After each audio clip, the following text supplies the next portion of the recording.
कि उस समय तो अपने पास में बहुत कम है, तो अपन समय का पालन करते हुए आज तो थोड़े से समय में अपन आचार्य कुंभ के प्रति अपना विनय और उनके प्रति अपनी श्रद्धा, देव शास्त्र गुरु के प्रति श्रद्धा, इस संबंध में थोड़ी सी चर्चा अपन करेंगे। देखिए, जिस क्षेत्र पर हम सब लोग जिस निमित्त से सबका आना हुआ है और वो निमित्त आप सबको पता है, हम इस क्षेत्र पर क्यों आए हैं। अभी आप जो ये सुन रहे हो, जो पूजन विधान आदि अत्यंत उत्साहपूर्वक कर रहे हो, तो ये सारे कार्य शायद आप अपने गांव में घर रहकर भी कर सकते थे। कर सकते थे कि कर सकते थे, लेकिन आप घर छोड़ के, परिवार छोड़ के यहाँ पर अपने मनुष्य पर्याय का अमूल्य समय यहाँ बिताने के उद्देश्य से आए हैं कि हमारी अपनी आत्मा की साधना किस तरह से हम कर सके, उसके प्रति सतर्क होने के लिए हमें कुछ चर्चाएं सुनने को मिल सके, इसलिए हमने इस क्षेत्र को चुना है। तो ये क्षेत्र तो मेरा तो इसके पहले एक बार आना हुआ होगा और दशलक्षण पर्व में ऐसे पवित्र महान अवसर पर मेरा भी प्रथम समय ही है कि मेरा भी यहाँ आप लोगों के साथ में एक स्वाध्याय के उद्देश्य से, साधना के उद्देश्य से आना हुआ। मुझे ये बात इसलिए करना है कि आप आज से लेकर 10 दिन तक बहुत ज़्यादा चिंता न करें, इसकी अपने जीवन की चिंता न करें, अपने शरीर की चिंता न करें, अपने इंद्रियों की चिंता न करें, अपने परिवार की चिंता न करें, अपने गांव की चिंता न करें। हाँ, और अपने अगर कोई अपने गांव के समाज का कोई मुखिया हो, कोई समाज का पद आपकी तरफ हो और आप इधर आए हो, तो ऐसा विचार न करें क्या वो वहाँ मार्गदर्शन कौन करेगा, वहाँ उनको कौन समझाएगा, मैं तो इधर आया हूँ, है कि नहीं।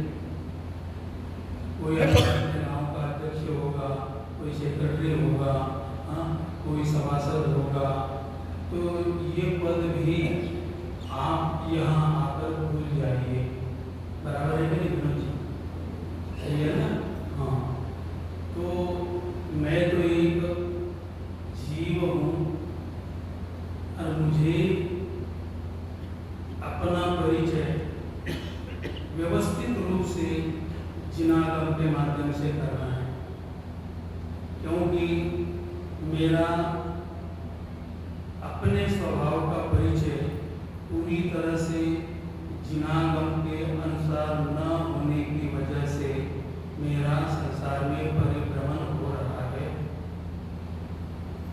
देखिए, अभी ये गुरुदेव श्री की 6वीं गाथा परिचय प्रवचन आपने प्रारंभ किए हैं और गुरुदेव श्री ने तो इस ग्रंथ को 19 बार जनरल सभा में स्वाध्याय किया।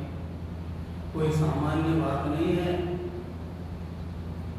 एक अत्यंत महान ग्रंथ की रचना जिस आचार्य देव ने की है और उस ग्रंथ के प्रति अपना समर्पण, उस ग्रंथ के अपने जीवन में उपयोगिता समझकर उसका अध्ययन स्वयं के लिए करना और ऐसा जनरल सभाओं में एक हॉल में सामने करना ये सामान्य बात नहीं है। जैसे अपन अपने गाँव में स्वाध्याय करते हैं तो कहीं बीच में 2-4-10 दिन के लिए निकल जाते हैं, कभी कोई कार्यक्रम में निकल जाते हैं, फिर आने के बाद हमें कोई भान नहीं रहता है कि हमने कहाँ तक पढ़ा, क्या पढ़ा, किस प्रकार से पढ़ा, कौन सा विषय से कुछ पढ़ा।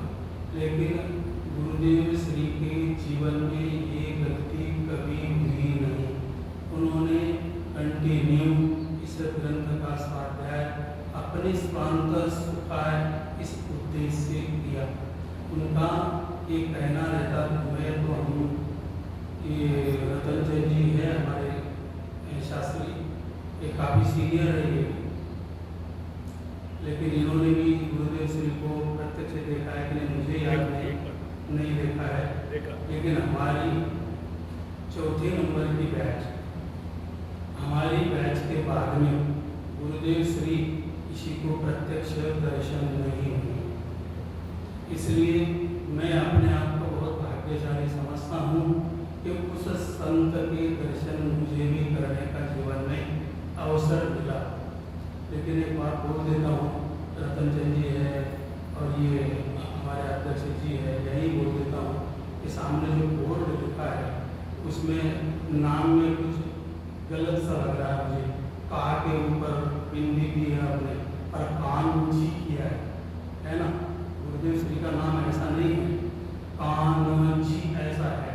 और आपने मुख्य द्वार पे ही वो किया है, तो हो सके तो उसका परिवर्तन कर देना और समझ लेना, उसको जरा आप भी पढ़ लेना, ठीक है। वो सहज में विकल्प आया तो मैंने कह दिया है कि गुरुदेव श्री अपने जीवन में स्वांत सुखाय के उद्देश्य से धर्म की साधना उन्होंने की, और जहाँ बैठकर धर्म की साधना उन्होंने की वो क्षेत्र तीर्थ हो गया। वो कोई सोनगढ़ कोई अतिशय क्षेत्र नहीं था, सोनगढ़ कोई सिद्ध क्षेत्र भी नहीं था, सोनगढ़ कोई तीर्थ क्षेत्र भी नहीं था। लेकिन बना कैसे? क्योंकि एक कोई जीव ऐसा पैदा हुआ जिसको अपने जीवन में ये लगा कि नहीं, दिगंबर जिन धर्म एक ऐसा धर्म है, उसी को अंगीकार करके उस तत्व ज्ञान को ही अंगीकार करके अपने जीवन का कल्याण हो सकता है, ऐसा दृढ़ निश्चय किया। और फिर निमित्त मिलते गए, समय सा निमित्त मिला, भेंट करने वाले मिले, अनुकूल समाज का वातावरण मिला, लेकिन संघर्ष भी उनके जीवन में हो। लेकिन संघर्ष के लिए कोई जवाब उन्होंने नहीं दिया। मैं तो अपना काम करूँगा, मैं तो अपना काम करूँगा, और जो जिसे अपना काम करना हो वो मेरे साथ बैठे, पढ़े, स्वाध्याय करे, मनन करे, चिंतन करे, तो उनका भी काम सहज में बन जाएगा। कहते वो ये कहते थे कि जैसे कभी कभी अपने को ऐसा लगता है ना, अरे श्रोता कम है, यहाँ तो कम लोग आए हैं, हमारे दिमाग में इस प्रकार का टेंशन बहुत होता है रमेश। और अरे लोग तो बहुत जरा से नहीं है। हमारे देखो, हमारे जो गुरुकुल है ना, कारंजा का गुरुकुल, शायद ही पूरे देश भर में आपको इतना प्राचीन और पुराना गुरुकुल देखने को और सुनने को मिलेगा। हमारे गुरुकुल को हो गए 109 साल। 109 साल पहले एक मुनि हुए, समंतभद्र मुनि, उन्होंने उसकी स्थापना की, और स्थापना की जो आज तक उस गुरुकुल में पहले तो 250 बच्चे पढ़ते थे, फिर 150 हुई, फिर ऐसा नहीं है कि गुरुकुल का स्टैंडर्ड कमजोर हुआ, वो नहीं, लेकिन सामाजिक परिस्थितियाँ बदलती है, माता पिताओं की भी मनस्थिति बदलती है।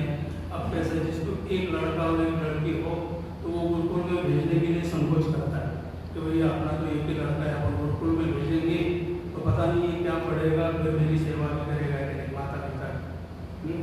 आज भी 90 बच्चे वहाँ पढ़ते हैं। तो मैं तो इसलिए ये बात सुना रहा हूँ, कोई गुरुकुल की बात इसलिए सुना रहा हूँ कि वो मुनिराज एक उदाहरण देते थे, क्योंकि मैं कुंभोज बाहुबली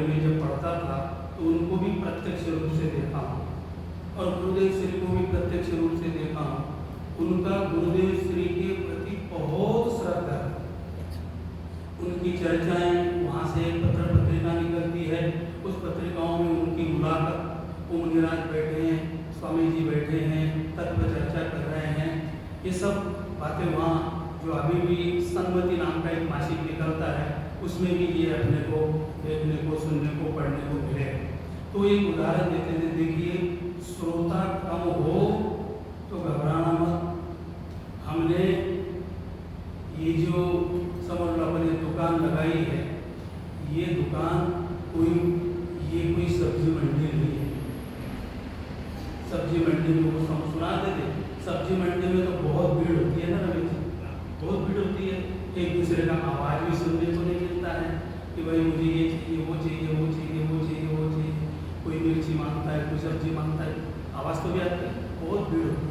सब्जी वाला परेशान हो जाता है कि भैया आप मैं किसको किसको ये सब्जी, वहाँ बहुत भीड़ होती है। उससे कम भीड़ बर्तन की दुकान में, उससे कम भीड़ किसमें होती है, बर्तन की दुकान में होती है। जो बर्तन का मार्केट होता है ना, जहाँ स्टील के बर्तन, पीतल के बर्तन ऐसे मिलते हैं, वहाँ सब्जी मंडी से कम भीड़ होती है। कम होती है कि नहीं? अच्छा, उससे कम भीड़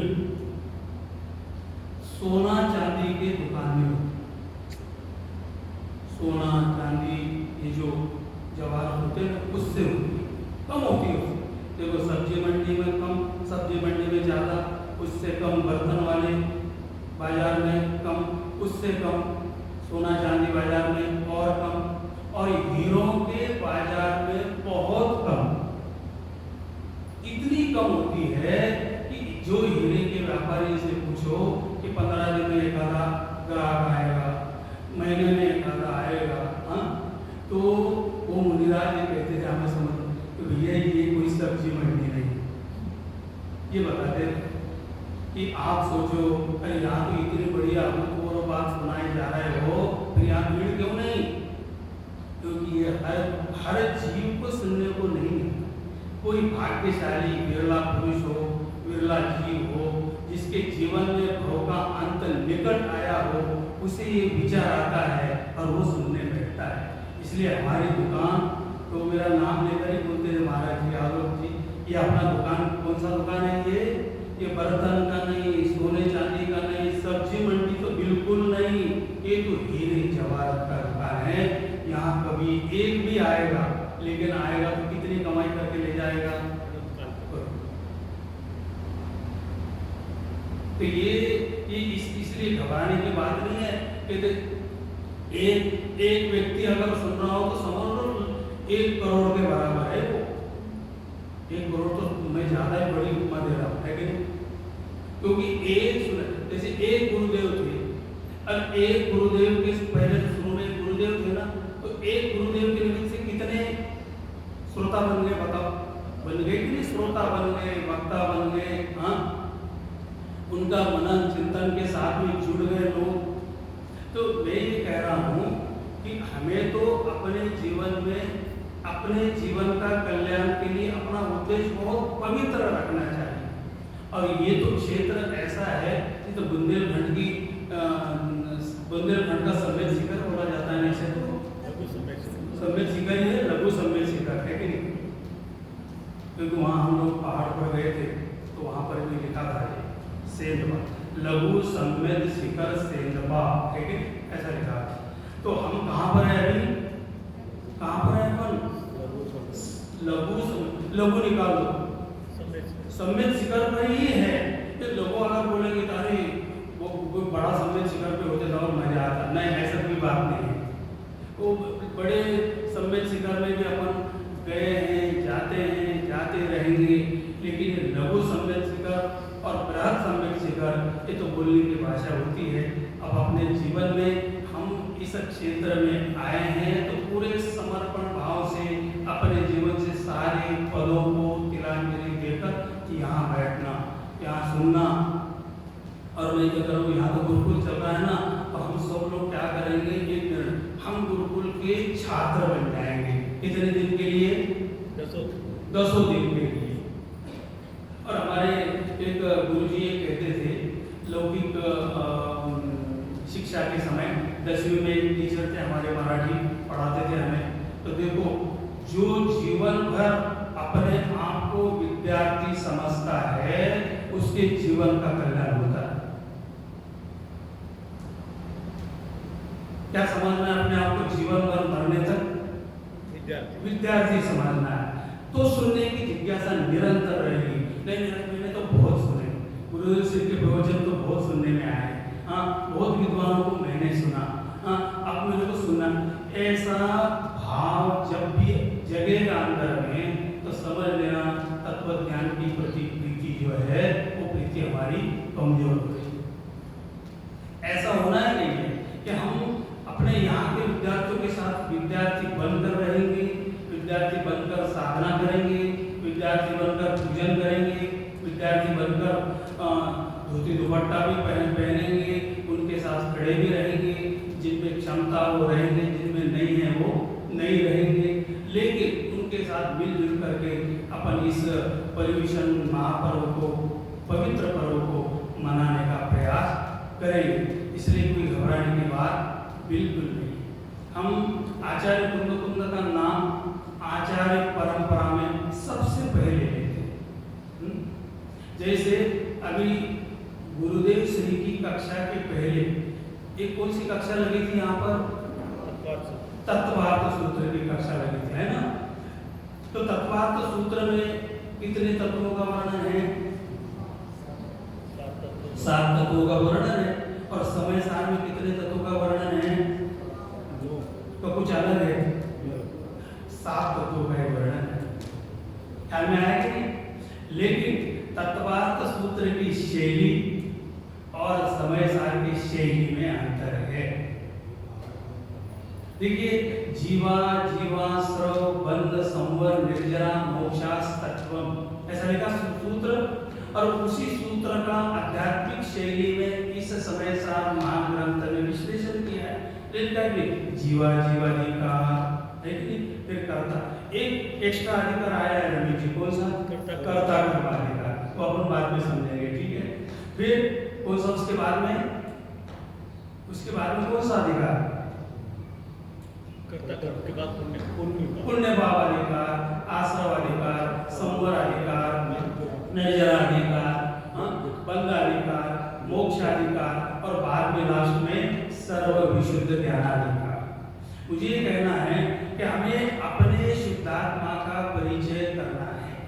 अगर आपके जीवन में ऐसा प्रश्न खड़ा हो जाए कि भैया उस शुद्धात्मा को कहाँ खोजा जाए कि जहाँ वो मेरा शुद्धात्मा मुझे मिले, तो उसके लिए आचार्य भगवंतों ने हमें एक एरिया दिया है। कौन सा एरिया दिया है? कौन सा एरिया दिया है अपने को? यदि तो शुद्धात्मा को खोजना है तो अपने इस क्षेत्र पे मिलेगा, शुद्धात्मा को खोजना है तो बड़े सम्मेद शिखर जो मिलेगा, शुद्धात्मा को खोजना है तो कहीं समाज में मिलेगा, नहीं, कहाँ मिलेगा शुद्धात्मा? शुद्धात्मा की खोज भी अगर करना हो तो वो इन 7 तत्वों में ही हमें करना है। कैसा खोजेंगे? उसके लिए अपने को थोड़ा जिनागम का अध्ययन भी करना पड़ेगा, जिनागम का अभ्यास भी करना पड़ेगा। जिनागम में जो जो अपेक्षाएं दी, उन अपेक्षाओं के साथ तत्व ज्ञान का चिंतन भी करना पड़ेगा, है कि नहीं? और आज आप अपने इस अवसर पर मैं ये भी कहना चाहता हूँ कि इस क्षेत्र में उत्तम क्षमा, उत्तम मार्ग, उत्तम आर्जव आदि 10 धर्मों का पालन, इन लक्षणों का समझना हमारे जीवन में बहुत अच्छी तरह से होगा।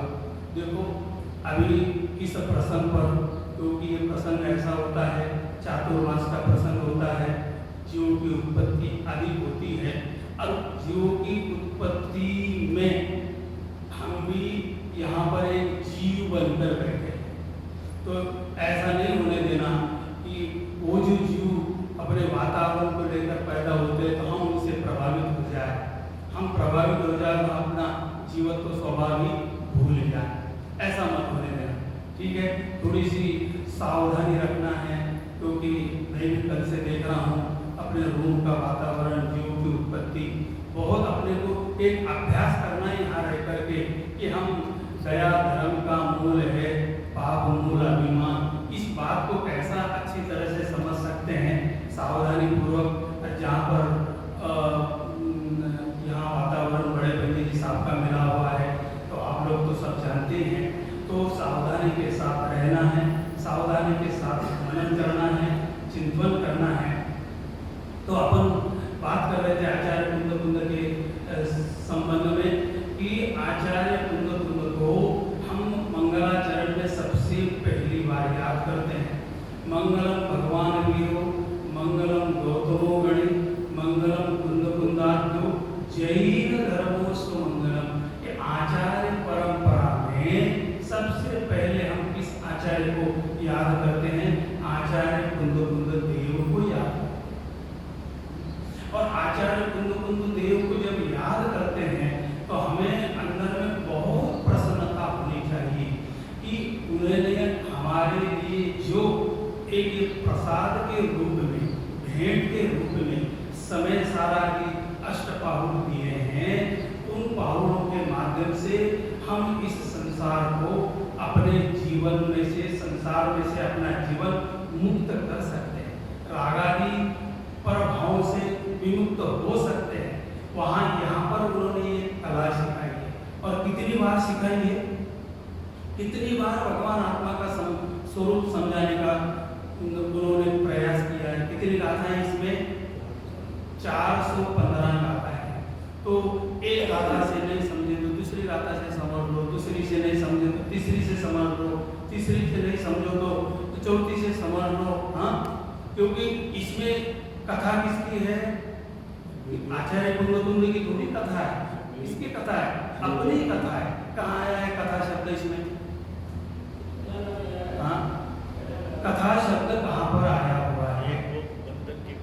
चौथी कथा, 4 नंबर की गाथा में कथा शब्द आया, काम क्रोध बंध कहा, है ना, वो कथा। तो किसकी कथा है इसमें?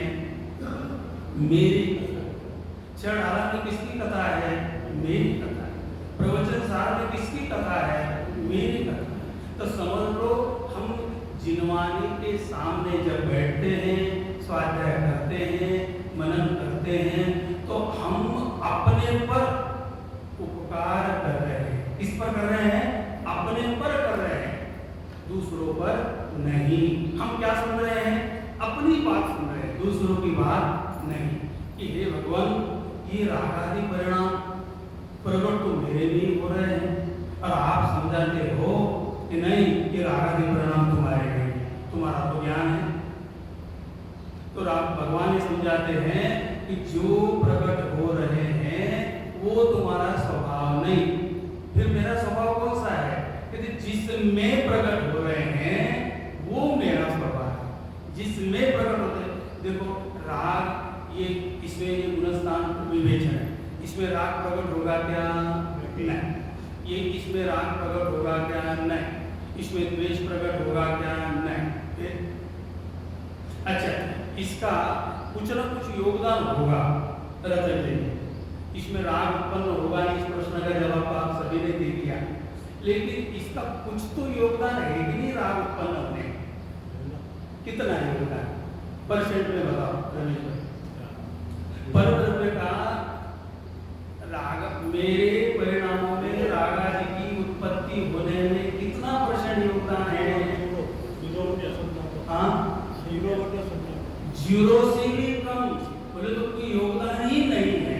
यदि जब जीव अपने स्वरूप को भूल जाता है कि मैं ज्ञानानंद स्वभावी हूँ, ये बात उसके ध्यान में नहीं आती, तब राग द्वेषादि की प्रवृत्ति उसमें पनपने लगती है। तो इसका भी योगदान नहीं हुआ। देखिए, अभी जैसे अपन कहेंगे इस दीवार से हमें दिक्कत आ रही है, तो फिर ऐसा करेंगे ना अपन, ये दीवार तोड़ देंगे तो दिक्कत खत्म हो जाएगी। अच्छा, इस दीवार के आगे और 2-4 पेड़ भी दिख रहे हैं, फिर इस दीवार के बाद में पेड़ों की तरफ भी होने लग जाएंगे आपके। हाँ, पेड़ को भी तकलीफ हो जाएगी तो फिर क्या करेंगे अपन? बोलेंगे नहीं आज बोलेंगे नहीं अपन, आज कम क्षमा है ना, आज फिर पेड़ों के आगे और कुछ होगा तो उसको भी दिक्कत हो जाएगी। आचार्य कहते भैया धर्म की परिणति ऐसे तोड़ फोड़ करने से प्रकट नहीं होती है। टोडरमल जी ने बहुत सस्ता सरल व्यवस्थित मोक्ष मार्ग का उपाय बताया। उन्होंने इतना बढ़िया बताया है कि देखो पर को मत हटाओ, फिर क्या करें? पर से हट जाओ। ये अपने आने नहीं बताओ, ये बहुत सरल उपाय है। तो मालूम है केशवाल जी को आप जानते हो, केशवाल जी अपने ममता जी जानती है वो, हाँ उन्हें आए हो, ये उन्हीं की है, सही है, चलो ठीक है, उनकी आ रहा है। वो एक बार ट्रेन में जा रहे थे और वो ट्रेन में जा रहे थे, हम भी साथ में थे और एक व्यक्ति को बहुत कॉमेडी हुई, गाड़ी में बहुत भीड़ और वो 3 सीट ऐसी होती है आमने सामने होती है और वो बाजू में उसने कॉमेडी कर दी। अब अन्ना जी हम लोग बैठे हैं, वहां से उठकर इधर गाड़ी की कोई गुंजाइश ही नहीं है, कोई गुंजाइश नहीं है। तो अन्ना जी अब क्या करें? तो अन्ना जी तुम ना समझ हो, तुम्हें कुछ समझ में आता है, अच्छा कोई जगह मिल रही है तुमको, कभी हिला तो हिल भी नहीं सकते, कहाँ जगह? तो बोले कहते उधर देखना और उधर अपना मुख करना पूछो, उधर से मुख मोड़ दो, उधर देखो ही नहीं, अपना मुख मोड़ दो तो वो जो दिख रहा है उसकी दिक्कत ही नहीं होगी। तुम देख रहे हो इसलिए तुम्हें तकलीफ हो रही है। तो हमें ये उदाहरण याद है इसलिए दिया है क्योंकि हमें अपने जीवन में इस प्रकार के संसार में घटनाएं दुर्घटनाएं बहुत मिलेगी।